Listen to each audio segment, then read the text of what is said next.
Strawberry থেকে jelly বানাতে গেলে প্রথমে স্ট্রবেরির মোটাগুলো ছাড়িয়ে নিতে হবে এবং এর স্ট্রবেরির গায়ে যে সিডগুলো থাকে সেই সিডগুলোকে একটা ব্লেড দিয়ে ছাড়িয়ে নিতে হবে।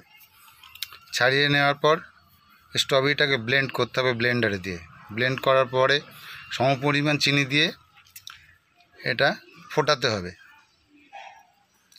গরম করে 15 থেকে 20 মিনিট এটাকে ফোটাতে হবে। ফুটিয়ে একটু গাঢ় গাঢ় হলে তারপরে নামিয়ে সেটাকে কাঁচের বয়াম বা কাঁচের প্লেটে, কাঁচের গ্লাসে স্টোর করে রাখা যাবে। আমি এর প্রসেসটা দেখাবো। এটাকে ব্লেন্ডারে দিয়ে ব্লেন্ড করা হয়েছে। ব্লেন্ড করার পরে এটা আপনারা একটা পাত্রে ঢেলে দেবেন। খুব সুন্দর ফ্লেভার আসছে স্ট্রবেরি থেকে, খুব সুন্দর একটা গন্ধ বেরোয়। তো এটা যখন আবার চিনি দিয়ে আবার এটাকে ফোটানো হবে জাল দিয়ে, তারপরে দেখাচ্ছি জাল দেওয়ার পরে কী ধরনের গ্রেভি তৈরি হবে সেটা দেখাচ্ছি। সেটাকে আপনারা কাঁচের বয়ামে স্টোর করে রাখবেন।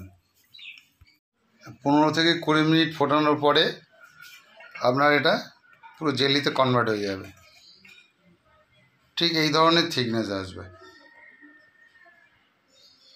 এটা চিনি দিয়ে যখন ফোটানো হবে, ফোটানোর সময় আস্তে আস্তে নাড়তে থাকবেন। নাড়তে নাড়তে এটা আস্তে আস্তে ঘন হয়ে আসবে। তারপর এটা জেলিতে পরিণত হয়ে যাবে। এবার এই জেলিটিকে আপনারা কাঁচের কোনো বয়ামে এটাকে স্টোর করে রাখবেন এবং বিভিন্ন রুটি দিয়ে খাওয়া যায়, খুব সুন্দর লাগে। শুধুও খেতে পারেন, বাচ্চারা তো খুব পছন্দ করে। স্ট্রবেরি থেকে জেলি তৈরি হয়ে গেল এবং খুব সুন্দর ফ্লেভার আসছে। এর থেকে খুব সুন্দর একটা ফ্লেভার পাওয়া যায়। এইভাবে আপনারা স্ট্রবেরি থেকে জেলি বানাতে পারেন।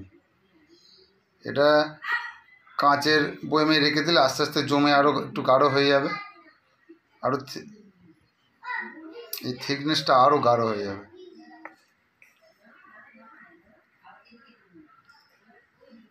আপনারা যেটা বাজারে দেখেন সেইভাবে নিজের বাড়িতে যদি স্ট্রবেরি করেন, স্ট্রবেরি থেকে, সেই ফল থেকে আপনারা জেলি করে এইভাবে খেতে পারেন। খুব সুন্দর ফ্লেভার।